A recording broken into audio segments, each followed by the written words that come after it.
Hey, well, it's good to see you all. Actually, in alternative attire and in alternative settings. And just had a lab meeting a little while ago. It was interesting to share all of the challenges that we are dealing with at this time. And I'm really glad that all of you found the time to be able to come to this virtual seminar. I hope you've enjoyed the virtual breakfast as I did with with Simon, and the virtual lunch, and we'll have the virtual beer, I suppose, afterwards.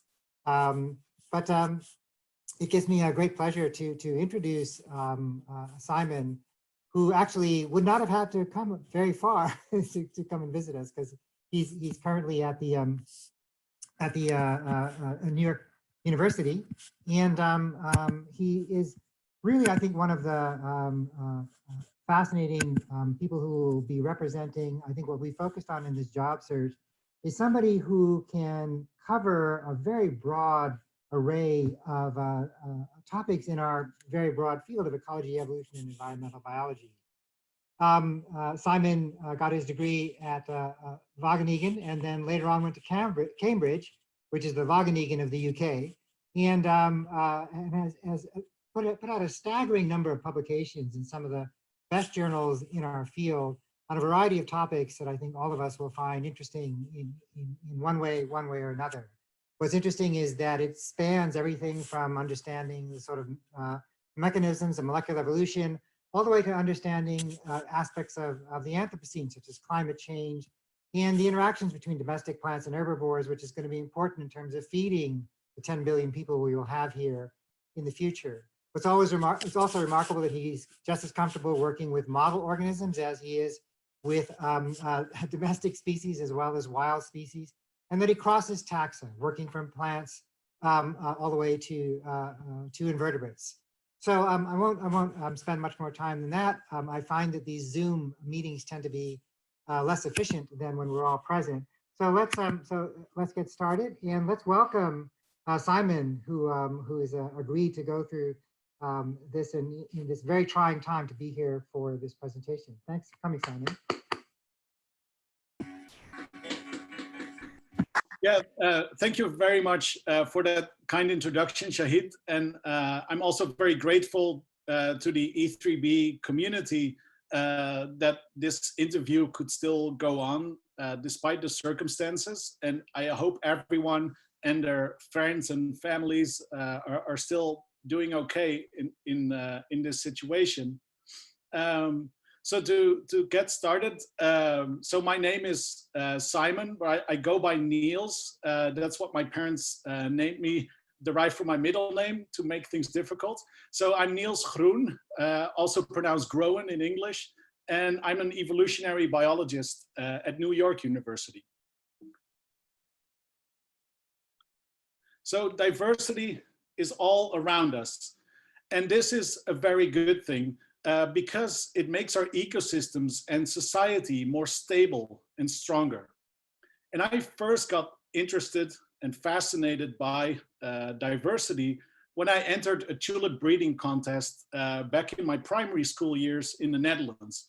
So the goal of the contest was to grow up a set of genetically identical tulips and grow them up so that they would show as least amount of phenotypic diversity as possible. And much to my dismay, I came second in this contest. And this really sparked this lifelong question in me, like, why were my tulips so diverse where they shouldn't have been? But yeah, without going crazy on that, really the question that fascinates me is the big question: how is diversity maintained at the phenotypic and the genotypic levels? What are the mechanisms that underlie the maintenance of diversity? And today I will tell you about two stories that are each about a different mechanism that helps, along with other mechanisms, to maintain diversity within and among species. So the first story will be about the importance of species interactions, and the second about the role of spatially varying selection in maintaining diversity. So as model systems, my research uses crops, and in particular land races that have been kind of naturally evolving in the fields of smallholder farmers before the onset of the Green Revolution and industrial agriculture, and the wild relatives of these crop land races. And the reason I'm using these as study systems is because they have been evolving in environments that we've been able to characterize very well over the years. So for these model systems, we have a much better grasp about what are the agents of selection in these systems on these model populations. A second reason for using these as systems is that they have genomic sequences available, not just in terms of reference genomes, but we also have large population genomic sequence data. So we can use those in answering the questions that we're interested in. And a third, also important reason is that we can study fundamental questions about the roles of natural selection in such systems, but any insights that we glean while we try to answer such questions could also have applied relevance not too far down the line. And we could feed our information into collaborations with breeders, for example, that could use the information to breed new varieties for more sustainable agroecosystems. So these three reasons for me are key in using these model systems centered around crops and their wild relatives. So Darwin already recognized the value of crops and their wild relatives in studying patterns of natural selection back in the 1800s. So the first story will be centered around the importance of species interactions.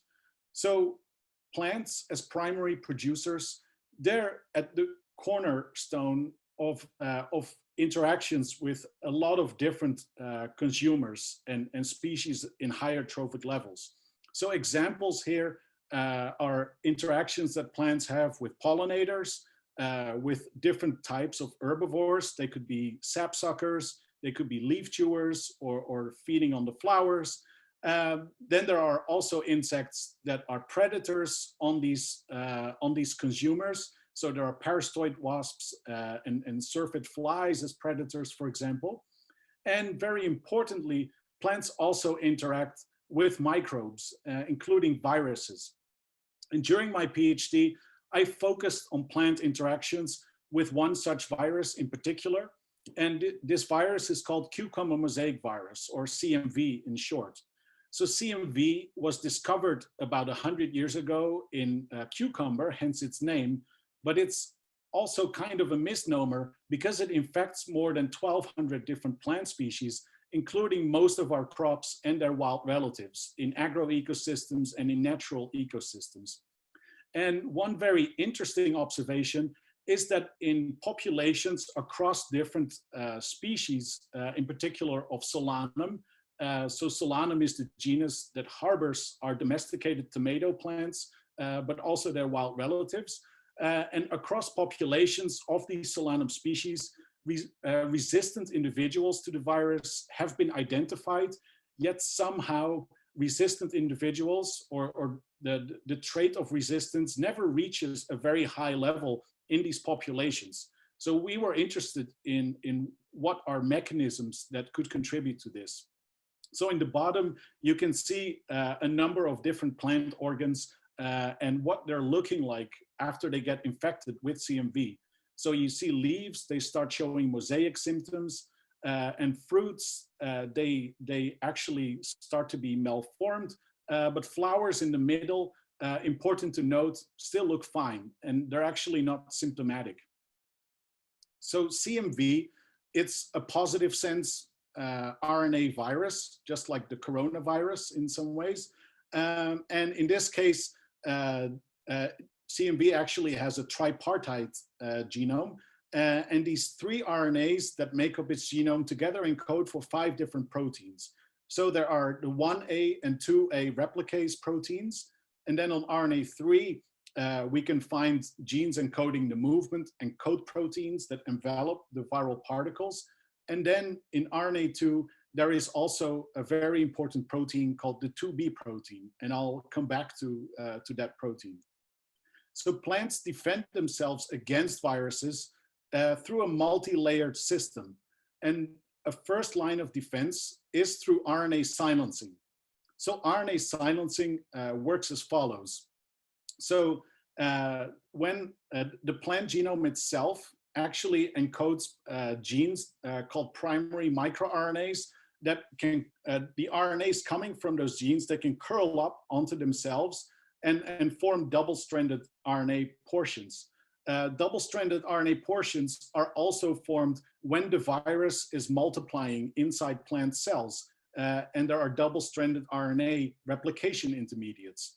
So these types of double-stranded RNA, be it of plant origin or viral origin, they are recognized by a protein called dicer.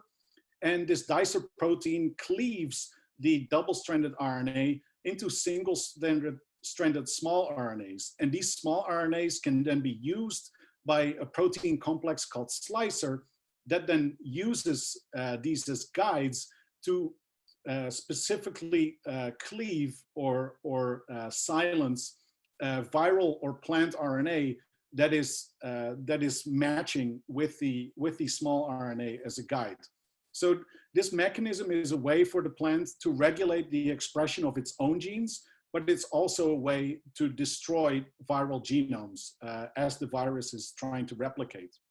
So the 2B protein of cucumber mosaic virus, it's a viral suppressor of RNA silencing, and it stops RNA silencing by binding to the slicer protein complex and by binding to small RNAs. So it has a dual-pronged activity in disrupting antiviral RNA silencing.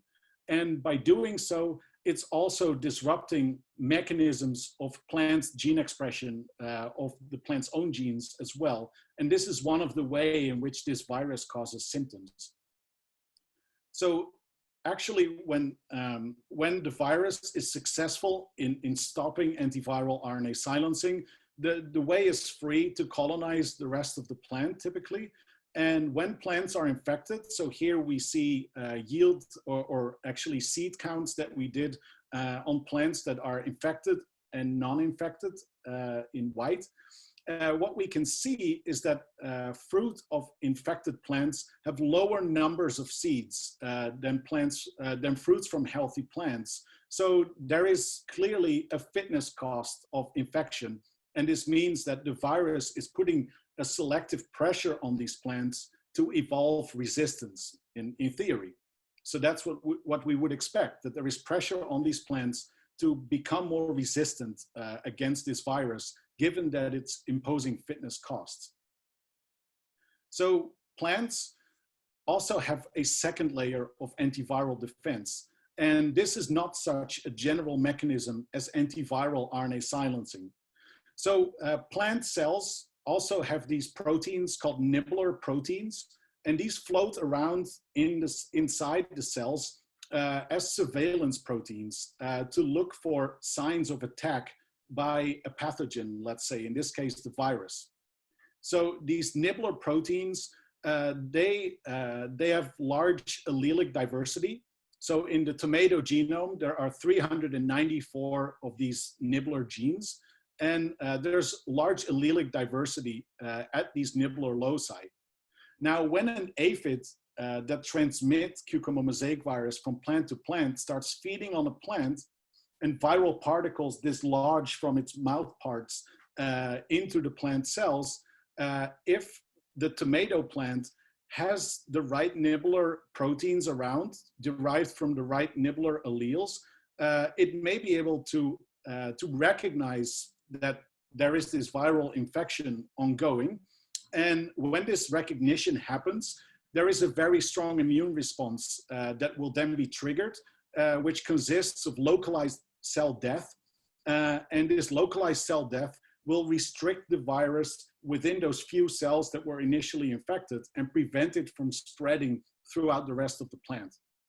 So this is a very specific mechanism, but interestingly, so in Solanum populations, when there are resistant individuals, they tend to have resistance alleles of one of those nibbler proteins. So resistance is there in the populations through those nibbler proteins, yet they don't come to higher population frequencies, these nibbler alleles. So here is an illustration of that in a population of Solanum peruvianum, so a wild relative of our tomatoes. And what we see here is a graph that shows nucleotide diversity, patterns of nucleotide diversity on the y-axis. And then on the x-axis, we see nucleotide diversity of nibbler genes on the right in 4 different colors. So these are 4 different subpopulations of Solanum peruvianum. And what we can see is that patterns of nucleotide diversity are much higher in these nibbler genes than in control genes, so other genes throughout these plants' genomes. So this is actually a general pattern among nibbler genes, that they typically show much higher genetic diversity. And in many cases, these nibbler alleles are there in nibbler genes as balanced polymorphisms. And this is a finding that has been done more generally by researchers like Joy Bergelson in Chicago for, say, similar nibbler genes in the model plant species Arabidopsis. So there are mechanisms at play that keep resistance alleles from going to high frequency in the population, and rather they're kept at some sort of intermediate level. So what processes could contribute to this? And I'll focus on one such mechanism in the remainder of this part of the story. So why do these resistance alleles not reach higher frequency in the population? So during my PhD, when I started out, I focused on plant interactions with aphids that are transmitting cucumber mosaic virus. And what we found is that the odors that plants make, they change when plants are infected, and actually plants become more attractive to aphids that are transmitting the virus.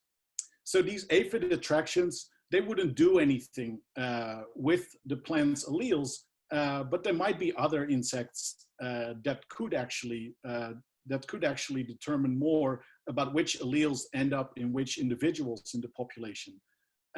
So what we also found is that this attractive effect on aphids is mediated through the 2B protein. So we did functional genetic experiments with mutant viruses in which we knocked out the 2B gene, and we had transgenic plants in Arabidopsis in which we could overexpress individual viral genes, and we also overexpressed the 2B gene. And in all cases, when viruses lacked the 2B gene, plants did not become more attractive to aphids after infection. And when plants were infected with a virus that had the 2B gene, or when plants were overexpressing the 2B gene, plants invariably became more attractive to aphids. So the 2B protein has a key role here.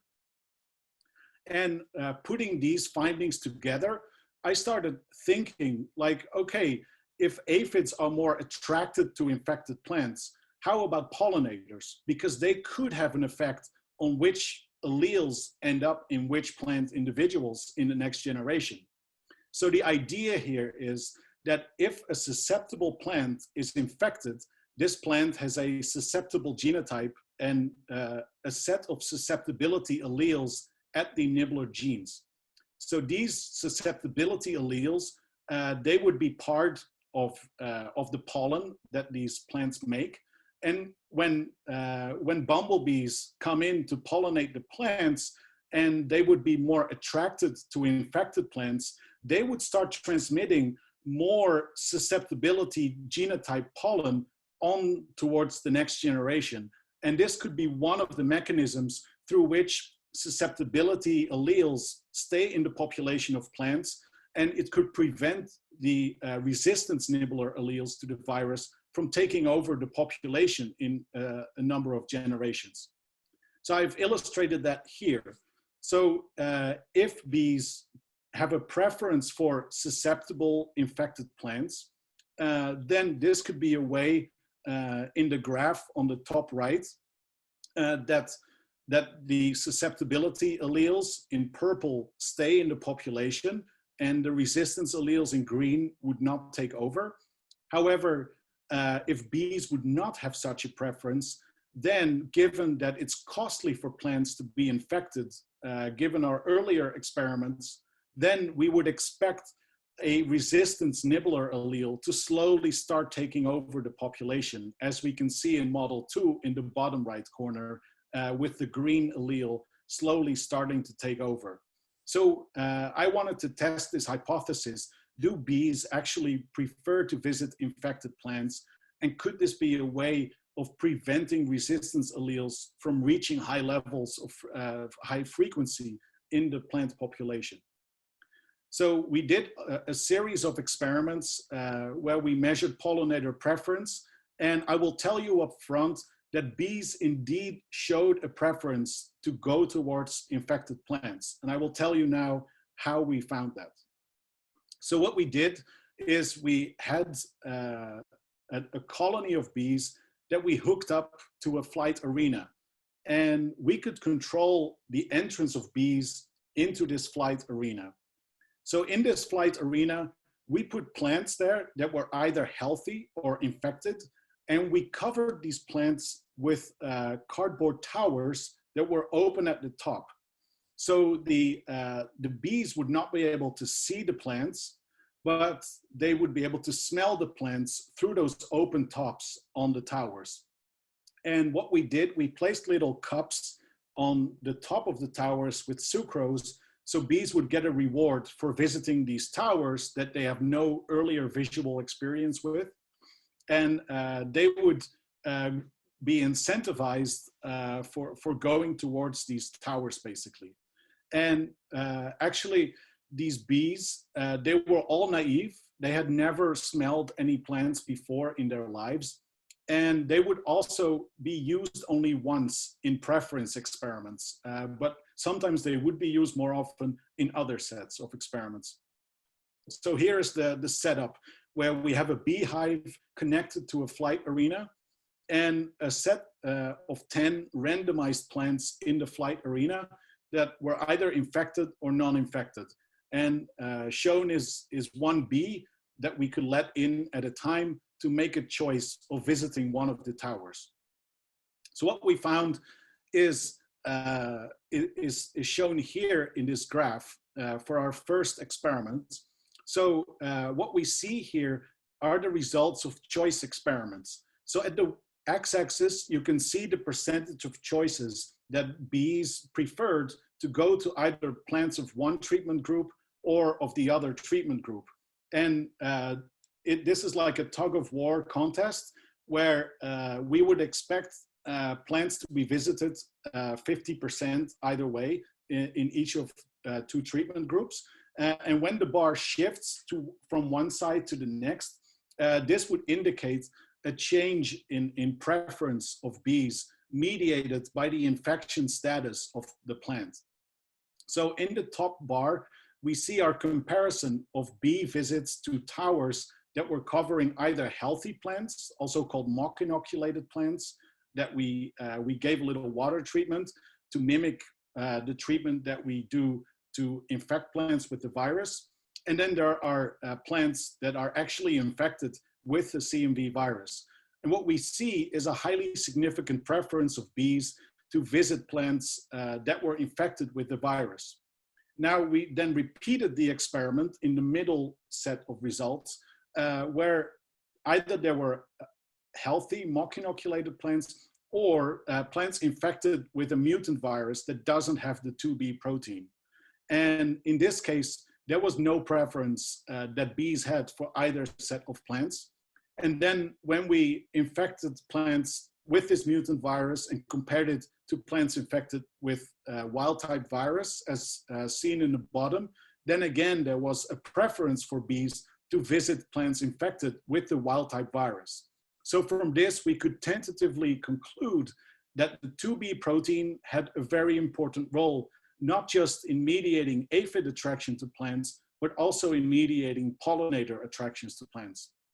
Now then, we did a whole series of follow-up experiments, and I won't go through all these graphs. I just wanted to give you an overview that about the numbers of experiments that we did for this, both with plants infected with mutant viruses we had transgenic plants overexpressing viral proteins, and we had mutant plants in which we knocked out parts of the RNA silencing machinery to see if the 2B interfered with volatile productions of plants through interfering with the RNA silencing mechanism.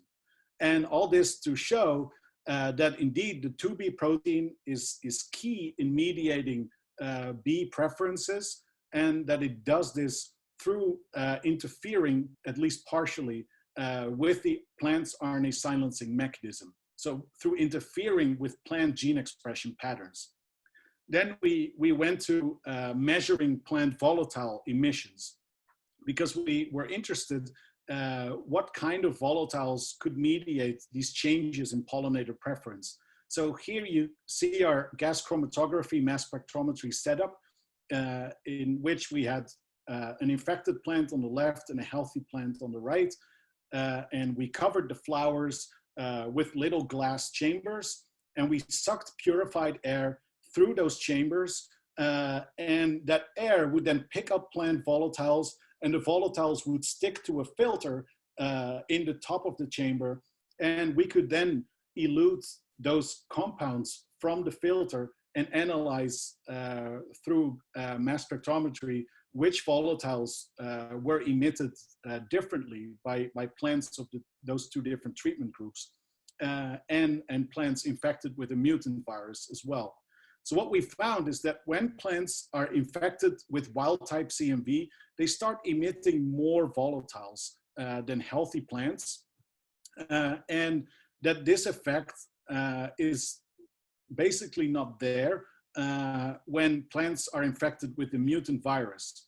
And these altered patterns of volatile emissions are mostly due to differences in terpenoid emissions, and particularly pinene and cymene in these cases. So terpenoid emissions are differentially regulated, presumably again, because of the role of the 2B protein. So our working model here is that the 2B protein of the virus interferes with RNA silencing, not just to disrupt antiviral RNA silencing, but is also disrupting regulation of plant gene expression. And that this results in altered patterns of volatile emissions, and that this then influences bumblebee behavior. So we confirmed these experiments in greenhouse experiments. So in this case, I was working together with Sanji Jiang, a fellow PhD student in Cambridge. And you see Sanji here in a bee suit, because after we did all we started the experiments, he told my PhD advisor that he was actually allergic to bees, but that he just really wanted to work with bees very badly.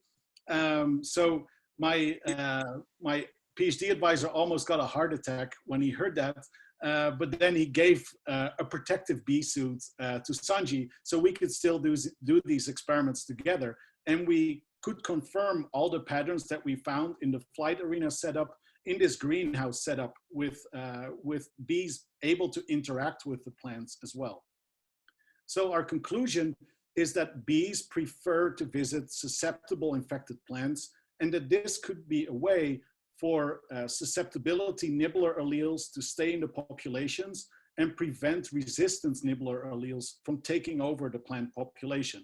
And this could be beneficial for the virus, so that there are always susceptible plants present in its host population. And this could even be beneficial for those susceptible plants, because they still get reproductive benefits by these additional bee visitations. So we actually started collaborating with Dr. Nick Kniff, who is a lecturer in Cambridge, and he is an epidemiologist and mathematical modeler.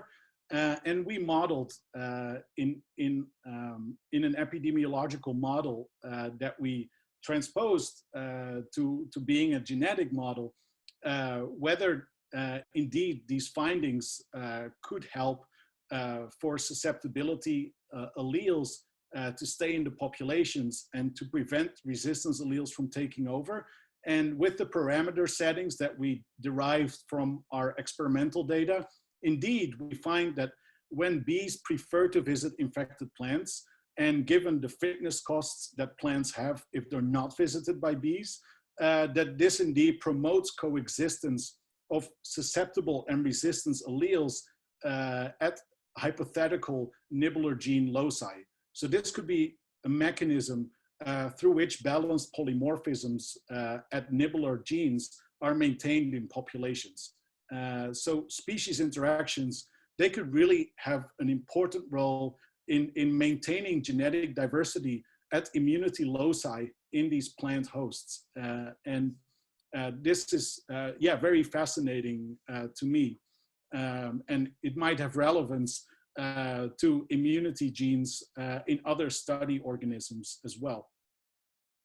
So then on to the second story, where I looked at the role and the importance of spatially varying selection on maintaining patterns of phenotypic diversity in populations. So back to Darwin, back in the 1800s, Darwin thought that natural selection needed to act over many generations for its effects to become visible to us researchers. And in more recent research done over the last few decades, it turned out that we can actually observe the action of natural selection much quicker than that, and even within a single generation. So I want to illustrate this with work done on Darwin's finches by Rosemary and Peter Grant back in the 1970s. So this is really seminal work of showing the effects of natural selection in action. So what they did, they looked at a population of Darwin's finches, and they measured the distribution of beak sizes of these finches in populations as they were living in a particular climate in those years at the Galapagos Islands. So in the top graph on the right, you can see the distribution of beak sizes in the population in this situation. But then a drought hit. And when this drought hit, there were many plants that these Darwin's finches relied on for their food that died. And plants that reproduced through large seeds were surviving much better than plants that were producing smaller seeds. And this then led to selection within this population of Darwin's finches that the plants with larger seeds that survived the drought would select for finches with bigger beaks to have higher reproductive success or higher survival in this case in this drought episode.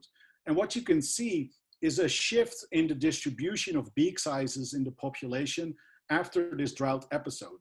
So here's a single generation and we can see natural selection completely shifting this distribution of beak sizes.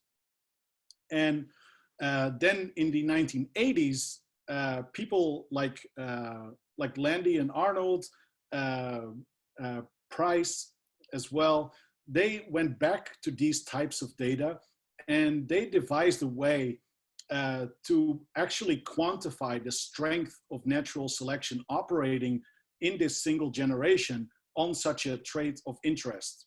So the way they did this is they would look for patterns of covariation, shown on the left here, between the distribution of values of a trait in a population on the x-axis, and looked at the covariation of those trait values with fitness of the individuals with those traits in the population. And by looking at the slope of the covariation, they would be able to determine a value S, which is called the selection differential. And this is a measure of the strength of selection that is operating in such a generation at the level of the phenotype. So this is called phenotypic selection analysis. And what we see in this hypothetical example on the left here is a positive covariation between trait levels and fitness. So this would be positive directional selection. But we could also envision the opposite opposite covariation pattern, and then it would be negative covariation and negative directional selection on such a trait. And so natural selection comes in different flavors as well. So there are stabilizing and disruptive selection too. And I'm not going to talk about stabilizing and disruptive selection in this talk to keep matters a bit more simple for now. So this is how phenotypic selection analysis works. And then people like Joel Kingsolver and Hopi Hoekstra, they started looking in the early 2000s if there are any general patterns from these studies of phenotypic selection analysis as a meta-analysis across many traits and study systems to see if there are any general patterns. So in the graph on the right, we see the strength of selection, of linear selection. And then on the y-axis, we see the number of traits that show a certain type of selection strength, happening on these traits across populations. And these meta-analyses were focused on life history traits and morphological traits, including the study on Darwin's finches. And what they found is that in most studies, the level of selection on most traits is nearly neutral. However, when we go out more towards the right, there are some traits that seem to be under very strong selection in some years in some populations. And this includes the example of selection on the size of Darwin's finches' beaks, where the selection differential was around 0.6. And so we can regard this as a sign of very strong selection operating on this particular trait. So most traits are under much lower levels of selection typically. So this is to give you a feeling for what patterns of selection look like across studies. So what I am interested in, so these are patterns of selection on life history and morphological traits, but can we look at the effects of natural selection at deeper levels of biological organization? So can we look for patterns of selection using gene expression as our trait of interest? So in that case, our study would look like these meta-analyses in the sense that we look for patterns of selection on thousands of traits, but instead of those traits being distributed across many different studies and being morphological traits, we now look at patterns of selection at thousands of molecular traits in one single experiment. And the goal is to see, can we make connections between the level of genotype, the level of gene expression, higher level traits of interest, so the phenotype, and fitness, and really track what is going on across these different levels of biological organization, and see how gene expression might change over a single episode of selection. So by combining insights from systems biology as well, we can even infer intermediate levels of biological organization as well. So we can look at biological processes that we can derive from these gene expression patterns and see if these biological processes are changed in a different selective environment. So how would selection act on gene expression? And there are a number of basic questions that we did not know about before doing this experiment. So how strong is selection operating at the level of gene expression? Is selection spatially variable on gene expression? And what factors might shape selection and which processes are targeted by selection? And as a null hypothesis for the first question, how strong is selection across expression of different genes, we would take the results from those meta-analyses that were done earlier as our null hypothesis. So we expect that selection would be nearly neutral on the expression of most genes, but that some genes might be under very high levels of selection. So as our study system, in this case, we use a population of rice landraces that have evolved across Asia in different agroecosystems. So these rice landraces, as I mentioned earlier, they have been kind of naturally evolving in the fields of smallholder farmers before the onset of mechanized farming and molecular breeding. And typically, rice agroecosystems can be divided in two types of systems. So there are irrigated systems that are typically not very drought prone because water management is regulated even in older times. And there are rain-fed systems where drought is very prevalent and it occurs regularly in many growing seasons over the years. So this would create phenotypic, the evolution of land races in these different environments has created phenotypic diversity for drought responses across these different land races. So we put together a panel of 220 different land races. And here I show you the colors of the seeds of some of those land races, just as an illustration that there is indeed phenotypic diversity, in this case for grain color, but basically for all traits that we looked at, we found phenotypic diversity in this population.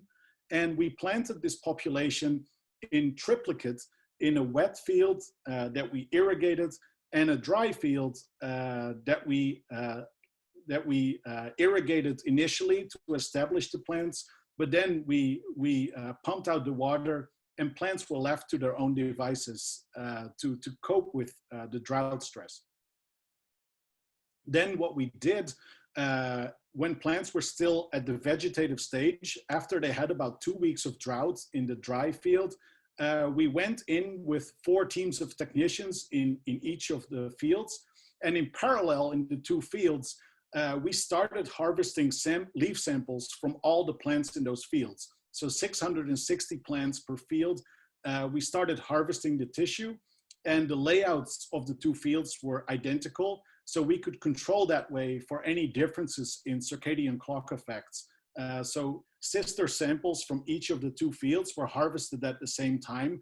And within about 2 hours, we could harvest samples from all of those fields. So these were just small samples from the leaves.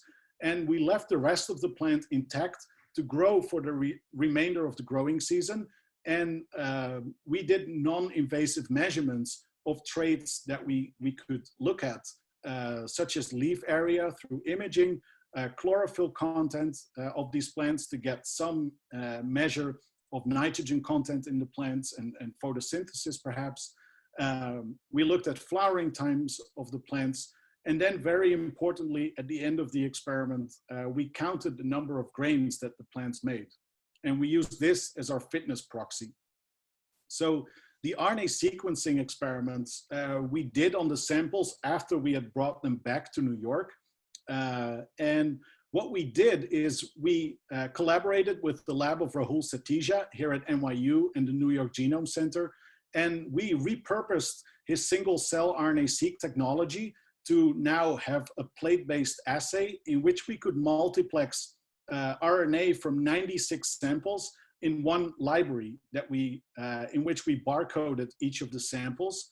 And multiplexing 96 samples in one library allowed us to do cost-effective, high-throughput sequencing across these plant populations. So making a library now costs less than $1 a sample, which is a massive cost reduction compared to a typical $50 per sample in some cases with other technologies. And because this was 3' end RNA sequencing, we had only 1 read per transcript, we could sequence those 96 samples in 1 lane of Illumina HiSeq. So also the sequencing became more cost effective. And this is a technology, I think, that is perfect for making whole transcriptome measurements now possible at scale in more ecology and evolution type experiments with populations in field settings. So back to the fitness measurements, we actually hand counted 4 million grains with our team of technicians because we wanted to get the best, most detailed fitness measurements possible. And because a lot of these land races had long arms that would get stuck in seed counting machines, we would have to hand count them. And for every single grain, we tapped them with a little wooden stick to see if those grains were filled, if they had their full endosperm there, or if they were only partially filled or not filled. And we only counted the fully filled grains as going to contribute to fitness in the next generation. So we had detailed fitness measurements. And in the graph here on this slide, you can see the results for the wet and the dry fields. And we ordered along the x-axis all the sister samples in the two fields on each side of the x-axis, so they were paired. And what you can see is that samples that were individuals that were reproducing best in the wet field were not necessarily the best in the dry field. So there was spatially varying selection on which individuals benefited compared to the other plants in the field in the two different selective environments, wet and dry. Then we went to the expression of each individual gene and performed phenotypic selection analysis on the expression of each gene in the population in each of the two fields. So we did 15,000 analyses of covariation of the expression level of a gene with fitness for those two populations. And on the graph on the right, you can see the results of this. So in red, you see the results for the wet field. And indeed, it matches our expectation that selection on the expression of most genes is nearly neutral. And the population in this case is probably quite close to its fitness optimum. So strong selection is mostly absent in this situation. But then under drought, you see a very clear shift in the selection strength distribution across the transcriptome. And patterns of selection on gene expression are now much more extreme for more genes, for a higher proportion of transcripts than under wet conditions. So selection operates more strongly under drought. So which biological processes would be targeted by selection in the two different environments? So here you can see a photo of us taking photos of the plants for leaf area measurements. And leaf area, I should say, in the wet environment was under significant selection. So bigger plants had fitness benefits in these wet conditions, but selection was not very strong, but it was there. Now, then we tried to couple these measurements with measures of selection on gene expression. And what we did is we went to gene ontology biological processes, and we binned all of our genes into these biological processes. And what we then did for each biological process, we took the selection differentials for the genes in that process, and we looked for the median selection strength for that biological process, for the genes in that process. And the median selection strength, we put error bars on, given on the distribution of selection strength in that biological process, and we compared it to the genome-wide median selection strength to see if there were some biological processes under stronger selection than others. And what we found, so in this case, plants were not attacked by insects, but what we found is we found very strong selection on plants' responses to herbivores and other potential attackers like microbes. And when we looked into the direction of selection in these biological processes, it was mostly negative selection. So this is in line with there being a fitness trade-off between growth and defense that natural selection is acting on in this population in wet conditions. So there is selection for more growth and for repressing defensive traits because they were not necessary in this environment, because there were no attacks. Then under drought, different processes were affected. So now selection acted on flowering time very strongly. Earlier flowering was benefited. And again, there was some selection on leaf area. So then in this Manhattan plot, you can see the strength of selection on individual genes, but the p-value on the y-axis now indicates the p-value on the selection differential for genes, for those transcripts. And what we found is one gene in particular, OSMADS18, a transcription factor that regulates flowering, was under very strong positive selection with an S that was as high as S for Darwin's finches under drought for their beak size. So this is very strong selection on regulation of this flowering time regulator. And what we found is that this gene sits right in the middle of a quantitative trait locus that regulates flowering time. And when people try to overexpress this gene in the past, it indeed leads to earlier flowering of plants. So we now have a whole path of selection acting on higher expression of this gene that leads to early flowering, which is also under selection and leads to higher fitness. So then for genes that correlated in their expression with leaf growth under drought, we see a number of genes in the Manhattan plot that are under positive selection and that have something to do with photosynthesis.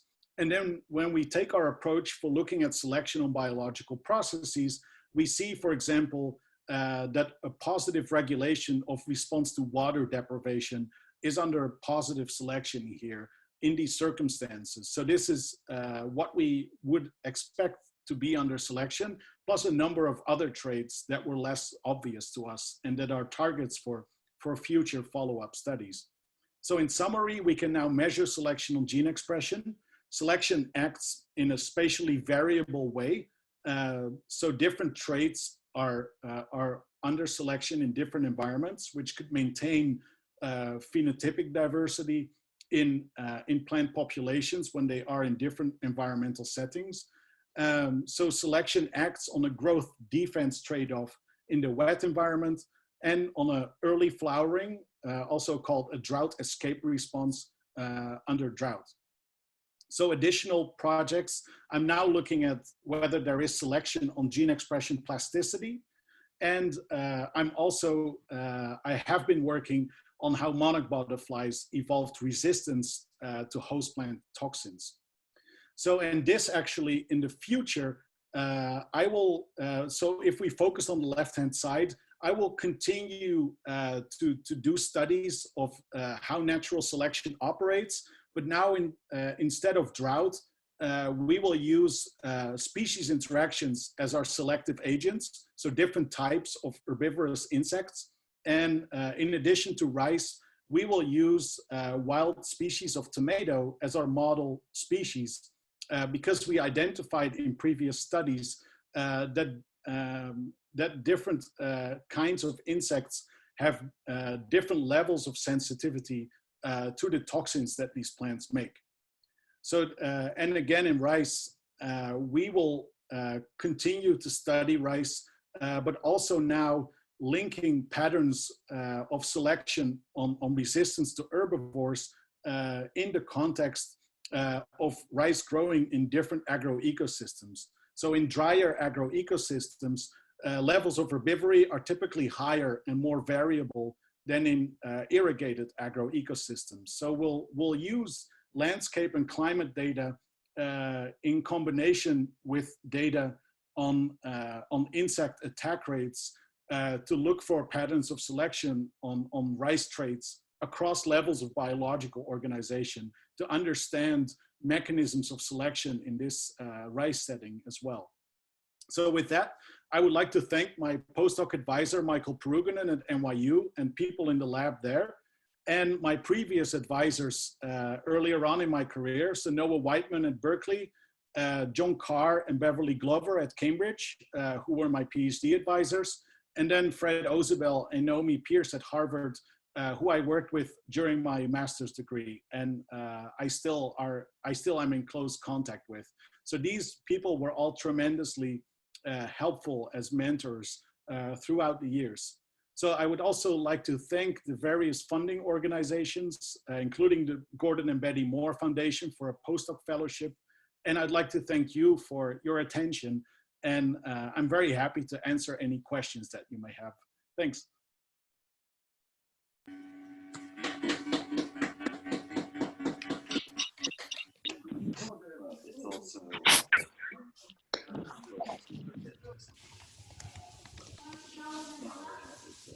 So we're going to try having me be the co-host. Assuming you can all hear me. Let's do a mute. And then if you've not used this before, there's a function called the hand function. And if you click on the participant list, you'll see a list of all the participants. And then on the bottom, there's a hand symbol. And if you press on that, it'll indicate that you have a question to ask. And then I can mute your microphone, or you can try it yourself. So, so let's see. We have Guy Sella has his hand raised, and so I'll have him ask the first question. Yeah. Okay, let's see. Maybe you can unmute your microphone. It's not letting me do it. Okay, so I have a couple of questions. So first, I was wondering, with regards to the first project, why wouldn't these plants be emitting, attracting the pollinators all the time, like as much? So yeah.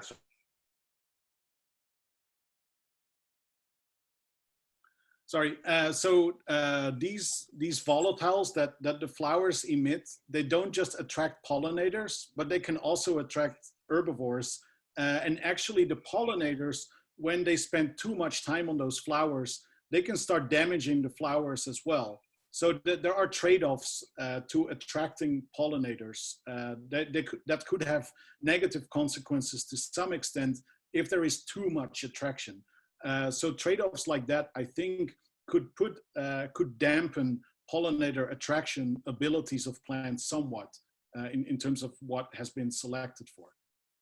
So if I may, just a quick second question about the second project. I was wondering, so you mentioned that you were doing like these Landy-Arnold type estimates for, I don't know, north of 15,000 traits. But as I'm sure you're aware, so first, were you doing this on all traits together, on all gene expressions together? So per gene individually. Per gene individually. Okay, so then there's, I'm sure you're aware, there's like, a whole bunch of issues with the Landy-Arnold methodology. So which kind of like, to a certain extent, as well as with the Kingsliver meta-analysis. So begin with the fact that, if you don't use a lot of traits as covariates, then you don't know, whether selection is actually acting on the trait you're testing at. When you try to use in the multi-trait framework, you very soon run out of power. Yeah. And then there's the correlates with environments. I'm just wondering, I guess the last one is, did you do the quadratic analysis with stabilizing selection as well? Yeah, so we did look at both directional and quadratic selection, and we did this in the univariate scenario, so on a gene by gene basis. But we also did a PCA, and then did the selection analyses on the PCs as eigengenes, as it were. And then we looked at the PCs with significant selection gradients, and then looked for loading values of genes onto those PCs to try to get some handle on the multivariate problem. Also going forward, we certainly underanalyzed the data set because no one yet has a clear handle on the best way to analyze data sets like this from such a perspective. So I would really welcome future collaborations with people to try to come up with ways to analyze these data from different angles as well, and in a more thorough way. And I think that's a fascinating area of study. And yeah, there's still a lot unknown of how to handle data sets like this for now. Yeah. All right, so Dustin has his hand up. Dustin, let's see, I can unmute you. Yep. Hi. Thanks for a great talk under such trying conditions. It worked pretty well on Zoom. I had a question on the tomato part of the talk also. I'm wondering about sort of why the bees are attracted to these sick plants. Is the virus manipulating the plant also, do you think, partly to get to the pollinators because they spread the virus, or is there some benefit that the bees might get by pollinating a sick rather than a healthy plant? Yeah, so in this case, there is no seeming benefit for bees to visit those infected plants. We did do follow-up experiments with other plant species, and those were legumes that also make nectar.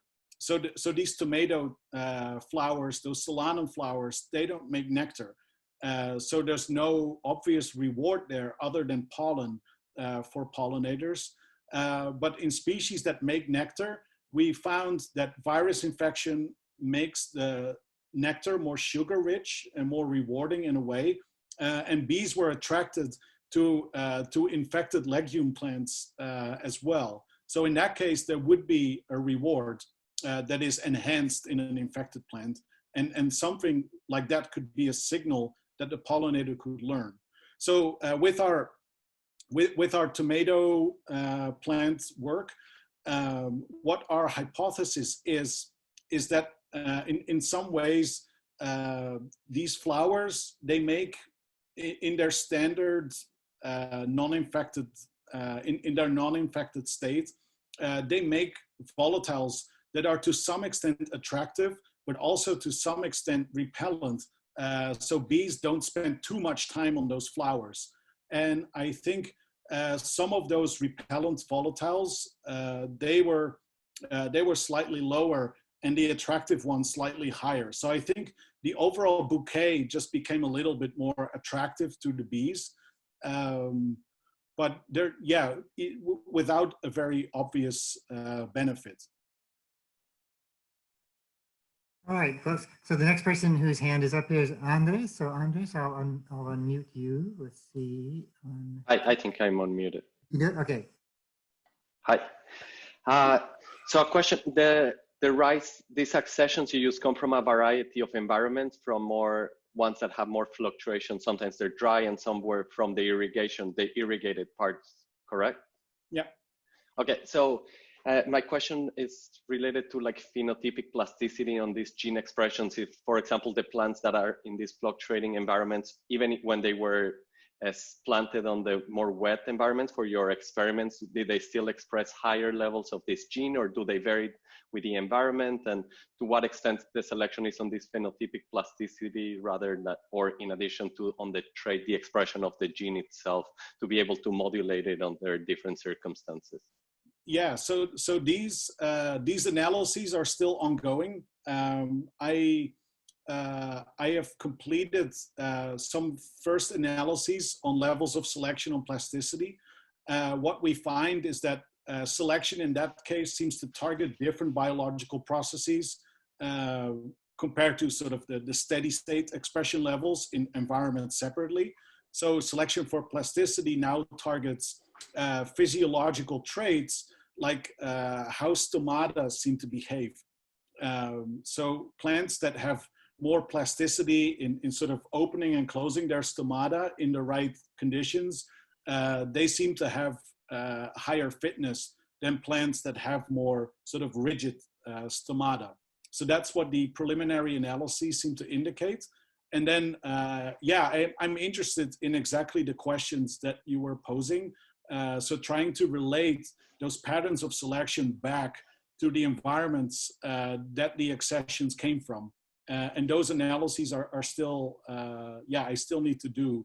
And the plan is to complete those, well, while we're trapped in the apartments, that I can work on those analyses, yeah. Thanks. All right, so Ruth, you have your hand up. Yeah, okay, am I unmuted? You are. Yeah, okay, thank you. Thank you for that terrific talk. Really very interesting. I'm from a non-genomics person. I have a question about the land races from the irrigated and dry conditions. So land races are a result of the environment and the climate partly, but also partly the result of human decisions about what seeds people want to keep for because they look nice or they have bigger grains or for whatever reason humans might decide to select some seeds over others. Do you think that those kind of human decisions are running counter to the drought adaptation, or are they going together, or how do you factor in the sort of non-environment decisions that are going into the what becomes a land race? Yeah, so together with another postdoc in the lab, Rafal Gutaker, and the lab of Jesse Lesky at Penn State, we're now conducting comparative genomic analyses across the genomes of these land races. And we actually scaled up those analyses to 1,400 land races rather than 200 land races. And what we try to do using a redundancy analysis approach is to see which climatic factors, which soil factors, and which human cultural factors explain patterns of genetic diversity across the genomes of these land races. So from that, what we try to do is partition the genome into regions that seem to be under selective pressure from all of these different factors, and then one factor more than those other factors. And what we can see as preliminary analyses again is that there might be some connections between patterns of human behavior and regions of the genome that could also be associated with responses to drought. For example, when plants make anthocyanin, those anthocyanins are involved with antioxidant responses in the leaves and roots, but they can also be involved with coloration of seeds. And we're still trying to disentangle patterns like that to see if human behavior in that sense could have any influence on the evolution of drought responses across those land races. But those are still ongoing analyses. Yeah, okay, thank you.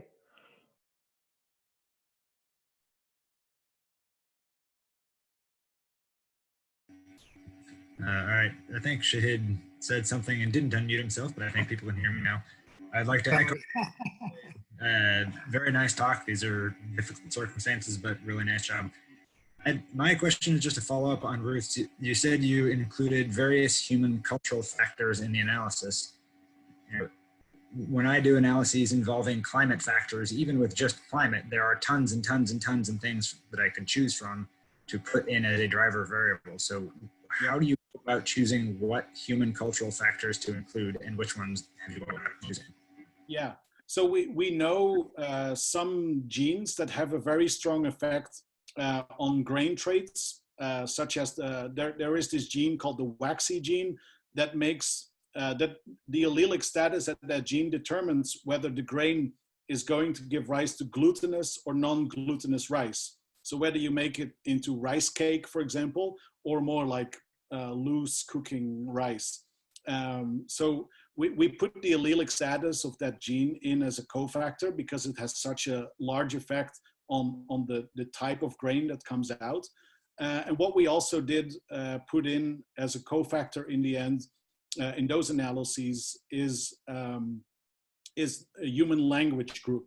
So we reasoned that when human populations, when they share the same language, they tend to share the same preferences, perhaps, in their food as well. So we try to use that as a proxy for any types of cultural preferences that may have affected selection on different genomes of rice.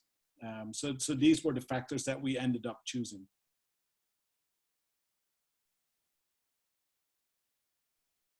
Thanks, everyone.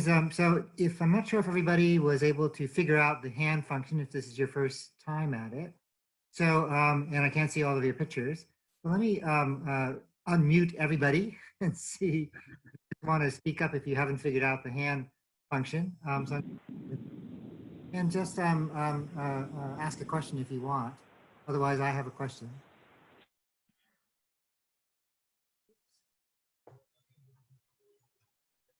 No one else there? Okay.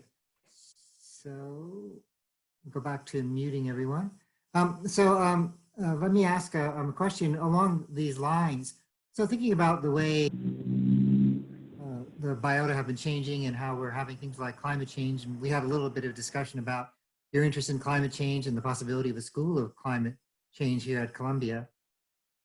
One of the things that we started talking about, we didn't have enough time, was that the time scale for anthropogenic changes is seemingly very short, like a couple of 100 years in some cases, maybe 50 years in others. And they're quite significant. You know, we can see nitrogen inputs doubling, we can see CO2, carbon dioxide levels doubling, we can see temperature changing. And these all are, and I know you're interested in thermal niches, as am I, these all have very strong effects, of one would presume, over time in terms of selection for these different traits. Do you feel that there's going to be an issue in terms of trying to understand the evolution of not just domestic species, but also wild species, if we're facing selection processes that are occurring over very short time scales, but are rather intense, and then the more traditional ones, such as coevolution with an herbivore, or coevolution with the microbiomes, various microbiomes that both the plants and the insects are facing? Yeah, so patterns of coevolution will be very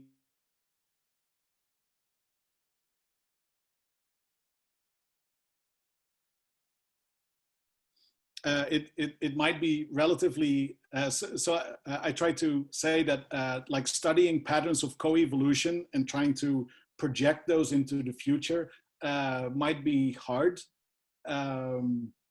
but at least in the initial stages, the focus of my lab will be on studying how plant populations change when pressures by different insect attackers change under environmental change.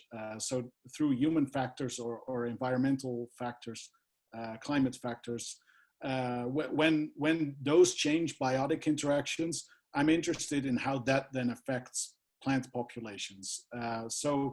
At least for the foreseeable future, we might be able to make predictions of how plant populations change. And then maybe in the longer run, with the lab, we might be able to bring in insect responses to those changes in there as well, to really see if there would be any co-evolution going on. But for the immediate term, it would be very much a focus on plant population evolution and how selection operates on these on plant traits. And yeah, does that answer your question? Yes, it does. I mean, I think that because in biodiversity ecosystem functioning, people are very interested in what we call functional diversity, which basically is a quantification of traits, usually phenotypes.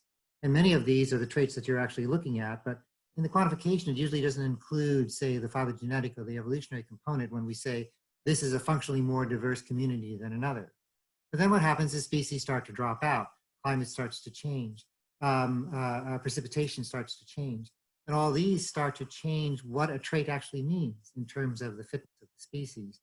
And I feel that you can get a very good handle on that by the tools that you're using, rather than the very elaborate processes that we go through, which is to constantly be making ecophysiological measures of all of those different species and their traits. So it's interesting, and I think that, you know, seeing the role for these approaches to things like conservation biology or adaptation to climate change or feeding the 10 billion people that will be here in another 50 years is really fascinating and pretty exciting. So I don't see any more hands up, and I don't think anybody has shouted when I unmuted everybody. So what would happen now is that we would all retire to the lobby, and there would be an array of cheeses and beer and wine. And I just could not figure out how to do this virtually, except for maybe three-dimensional reconstructions. I mean, I could unmute it and we could all sort of shout. But but I do think it remains us to thank you so much for your patience. I know we had to cancel all of the virtual arrangements and then do them. You've been very patient and very understanding. Brilliant talk. I certainly had a great time with you at our virtual breakfast this morning, and I very much appreciate what you shared with us today. So I'll unmute you all so that we thank Niels. Thanks for correcting me. Yeah, one more time. So thanks, Niels. Thank you. Thank you. And safe, I guess you're not traveling. Nobody's traveling anywhere, but safe journeys. And we'll be in touch with you soon. Thanks again. Bye-bye. Yeah, thank you very much. Yeah, Thank it's been you. a great pleasure Thank you. meeting you all today. Yeah. Thank you. Thanks so much. Thank you. Thank you. Thank you. Bye-bye. Bye.